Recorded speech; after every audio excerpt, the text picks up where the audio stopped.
మన భారతదేశం పురాతనమైన సాంప్రదాయం మరియు సంస్కృతిలో ప్రపంచవ్యాప్తంగా ప్రసిద్ధి చెందిందని మనందరికీ తెలుసు. ముఖ్యంగా మన దేశంలోని దేవాలయాల గురించి మాట్లాడినట్లయితే ఉత్తరం నుండి దక్షిణం వరకు వందలాది ఆకర్షణీయమైన మరియు పౌరాణిక దేవాలయాలు ఉన్నాయి. వాటి యొక్క నిర్మాణ శైలిని ఎవరు చూసినా వారిని ఇట్టే ఆకట్టుకునేలా ఉంటాయి. అంతేకాకుండా మన హిందూ దేవాలయాలు ఎన్నో అద్భుతమైన రహస్యాలను కూడా కలిగి ఉంటాయి. అలాంటి అద్భుతమైన దేవాలయాలలో ఒకటి తిరుమల తిరుపతి శ్రీవారి ఆలయం.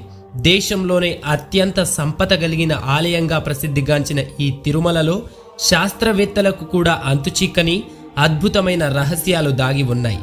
ఈ తిరుమల ఆలయంలో ఉన్న శ్రీవారి విగ్రహం సాధారణమైన రాతితో చెక్కినది కాకుండా ఒక అరుదైన నునుపు రాతితో ఉన్న నిజమైన దేవుని విగ్రహం. ఆశ్చర్యాన్ని కలిగించే విషయం ఏమిటంటే తిరుమల ఆలయంలో ఉన్న శ్రీవారి విగ్రహాన్ని ఎవ్వరూ తయారు చేయలేదు. ఆ విగ్రహం దానంతట అదే అక్కడ శిలారూపంలో వెలిసిందని అంటుంటారు. ఈ విషయం అయితే ఇంకా విచిత్రంగా ఉంటుంది. అదేమిటంటే ఈ ఆలయంలో శ్రీవారి విగ్రహానికి నిజమైన పట్టు వెంట్రుకలు ఉంటాయని చెబుతుంటారు. ఇక్కడ సరిగ్గా గమనించాలే గాని అడుగడుగున రహస్యాలే ఉంటాయి. కాబట్టి రండి, తిరుమల శ్రీవారి ఆలయం గురించి మరియు ఈ ఆలయంలో దాగి ఉన్న రహస్యాల గురించి ఈ వీడియోలో తెలుసుకుందాం.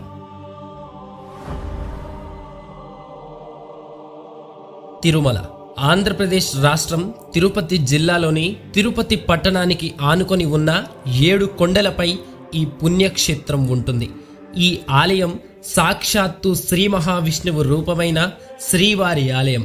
ఈ ఆలయంలో ఉన్న భగవంతుడిని కలియుగ ప్రత్యక్ష దైవమని, బాలాజీ, గోవింద, శ్రీనివాస అని, మరియు ఆలయాన్ని తిరుమల ఆలయం, తిరుపతి ఆలయం, తిరుపతి బాలాజీ ఆలయం మరియు తిరుపతి శ్రీ వెంకటేశ్వరుడి ఆలయం అని అనేక పేర్లతో పిలుస్తారు. అయితే ఈ తిరుమలలో మరియు శ్రీవారి ఆలయంలో ఇప్పటి వరకు శాస్త్రవేత్తలకు కూడా అంతుచిక్కని కొన్ని అద్భుతమైన రహస్యాలు దాగి ఉన్నాయి. ఈ వీడియోలో చెప్పబోయే ఒక్కో రహస్యం మిమ్మల్ని, మీ మనసుని శ్రీవారికి అతి దగ్గరగా చేర్చుతుంది. ఆశ్చర్యాన్ని కలిగించే విషయం ఏమిటంటే ఈ ఆలయంలో వెంకటేశ్వర స్వామివారి విగ్రహానికి పట్టులాంటి మృదువైన చిక్కులు లేని నిజమైన జుట్టు ఉంటుంది. ఇది ఎప్పటికీ చిక్కులు లేకుండా స్పష్టంగా కనిపిస్తుంది. అలాగే ఈ ఆలయంలో స్వామివారికి తలనీలాలు సమర్పించుకోవడం ఆనవాయితీగా వస్తుంది. ఈ సాంప్రదాయం వెనుక అద్భుతమైన కథ కూడా ఉంది. శ్రీవారు శ్రీ లక్ష్మీదేవిని వెతుకుతూ భూలోకానికి వస్తారు. ఆకలితో పుట్టలో తపస్సు చేస్తున్న శ్రీవారికి ఒక ఆవు పాలిస్తుంది. అది చూసిన గోవుల కాపరి ఆ ఆవుపై గొడ్డలిని విసురుతాడు. ఆ గొడ్డలి ఆవుకి తగలకుండా స్వామివారు అడ్డుకుంటారు. అడ్డుకున్న స్వామివారి నుదురు పగిలి రక్తం కారి జుట్టులో కొంత భాగాన్ని కోల్పోతాడు. ఇది గమనించిన నీలాదేవి అనే గాంధర్వ యువరాణి తన జుట్టులో కొంత భాగాన్ని కత్తిరించి శ్రీవారికి ఇస్తుంది. భక్తితో సమర్పించిన తన తలనీలాలను స్వీకరించాలని కోరుతుంది. ఆమె భక్తికి మెచ్చిన శ్రీవారు ఎవరైతే తనను దర్శించేందుకు వచ్చి తలనీలాలు సమర్పిస్తారో వారికి సదా తన అనుగ్రహం ఉంటుందని వరమిస్తాడు. అప్పటి నుంచి తిరుమలకు వెళ్లే భక్తులు తమ కోరికలు తీరక ముందు మరియు తీరిన తర్వాత స్వామివారికి తలనీలాలు సమర్పించడం ఆనవాయితీగా మారింది. ఇక్కడ ప్రతిరోజు దాదాపు 35,000 మంది తలనీలాలు సమర్పించుకుంటారు. శ్రీవారి విగ్రహం వెనుక నుంచి ఎప్పుడు సముద్రపు ఘోష వినిపిస్తుందనేది ఇక్కడ నమ్మలేని నిజం. స్వామివారి విగ్రహం వెనుక చెవి పెట్టి వింటే ఇది స్పష్టంగా తెలుస్తుంది. కానీ శ్రీవారికి సేవ చేసే అర్చకులకు తప్ప సాధారణ భక్తులకు ఆ అవకాశం లభించదు. శ్రీవారి విగ్రహం ఎప్పుడు తేమతో నిండి ఉంటుంది. పూజారులు ఎన్నిసార్లు దానిని పొడిగా చేద్దామని ప్రయత్నించినా విగ్రహం మళ్లీ మళ్లీ తడిగా మారడం అనేది ఇప్పటికీ అంతుచిక్కని రహస్యమే. ఈ తిరుమల ఆలయంలో రోజుకి 3 లక్షల లడ్డూలు తయారు చేస్తారు. ఈ ఆలయాన్ని ప్రతిరోజు 50,000 నుండి 1,00,000 మంది యాత్రికులు సందర్శిస్తారు.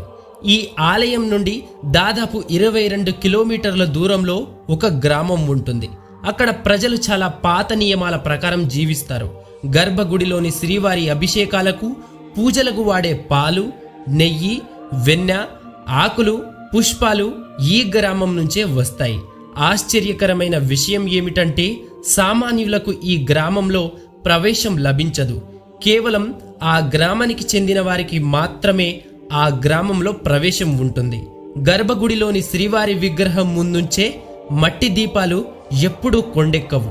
స్వామి దర్శనానికి వచ్చే భక్తుల యొక్క నిర్మలమైన హృదయానికి ఇవి ప్రతీకలుగా నిలుస్తుంటాయి. ఈ దీపాలను ఎప్పుడు ఎవరు వెలిగించారనే విషయాలు ఎవ్వరికీ తెలియవు. కొన్ని వేల సంవత్సరాల నుంచి కొండెక్కకుండా వెలుగుతున్న ఈ దీపాలు ఇప్పటికీ స్వామివారి ఎదుట కనిపిస్తాయి. ముడి కర్పూరం లేదా పచ్చ కర్పూరంను ఏదైనా రాతికి రాస్తే ఆ రాయి అతి కొద్ది కాలంలోనే పగుళ్లకు గురై విచ్ఛిన్నమవుతుందనేది శాస్త్రీయంగా నిరూపితమైన నిజం. కానీ శ్రీవారి విగ్రహానికి నిత్యం పచ్చకర్పూరం రాస్తున్నా ఏమాత్రం చెక్కు చెదరకపోవడం ఆశ్చర్యకరం. దీన్ని బట్టి శ్రీవారి విగ్రహం భూమిపై ఎక్కడా లేని అరుదైన రాతితో ఏర్పడినట్లు భావిస్తారు. సాధారణ ఆలయాల్లో దేవుడికి అలంకరించిన పూలను భక్తులకు ఇస్తుంటారు. అయితే శ్రీవారి విగ్రహానికి అలంకరించిన పూలను మాత్రం అస్సలు బయటకు తీసుకురారు. వాటిని పూజారులు గర్భగుడిలో స్వామివారి విగ్రహం వెనుక ఉన్న జలపాతంలోకి వెనక్కి చూడకుండా విసిరేస్తారు. ఒకవేళ చూస్తే పాపం మరియు అశుభమని అంటారు. చిత్రం ఏమిటంటే ఆ పూలు తిరుపతికి దాదాపు 20 కిలోమీటర్ల దూరంలో ఉండే ఏర్పేడు అనే గ్రామంలో తేలుతాయి.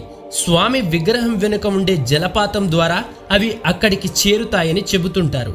అలాగే ఆలయ ప్రధాన ద్వారంకి కుడివైపున ఒక గుణపం ఉంటుంది. బాలుడి రూపంలో ఉన్న శ్రీవారిని అనంతాళ్వారు ఒక గుణపంతో కొడతారు. దానితో స్వామివారి గడ్డంపై గాయమై రక్తం వస్తుంది. ఆ గాయాన్ని నయం చేయడానికి అప్పటి నుంచి ఇప్పటి వరకు ప్రతి శుక్రవారం స్వామివారి గడ్డానికి గంధం పూయటం ఆనవాయితీ. ప్రతి గురువారం స్వామివారి నిజరూప దర్శనం ఉంటుంది. అంటే స్వామివారి వంటిపై ఎలాంటి ఆభరణాలు లేకుండా లభించే దర్శనం.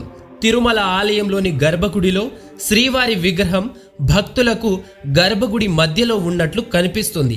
అయితే నిజానికి శ్రీవారి విగ్రహం గర్భగుడి మధ్యలో ఉండదు. గర్భగుడికి కుడివైపు మూలలో శ్రీవారి విగ్రహం ఉంటుంది. సరిగ్గా గమనిస్తే ఇది మీకు స్పష్టంగా తెలుస్తుంది. ఈసారి మీరు తిరుమల శ్రీవారిని దర్శించుకోవడానికి వెళ్ళినప్పుడు ఇది గమనించండి. శ్రీవారి విగ్రహాన్ని ప్రతిరోజు కింద ధోతి పైన చీరతో అలంకరిస్తారు. 19వ శతాబ్దంలో స్వామివారు ఆలయం వద్ద ప్రత్యక్షమైనట్లు చెబుతుంటారు. ఈ ప్రాంతాన్ని పరిపాలిస్తున్న ఓ రాజు గుడి వద్ద తప్పు చేసినందుకు వాళ్లను ఉరితీసి ఆలయ గోడలకు వేలాడదీశారని ఈ ఆలయాన్ని 12 ఏళ్ల పాటు మూసివేశారు. ఆ సమయంలోనే స్వామివారు ప్రత్యక్షమైనట్లు స్థానికులు చెబుతారు.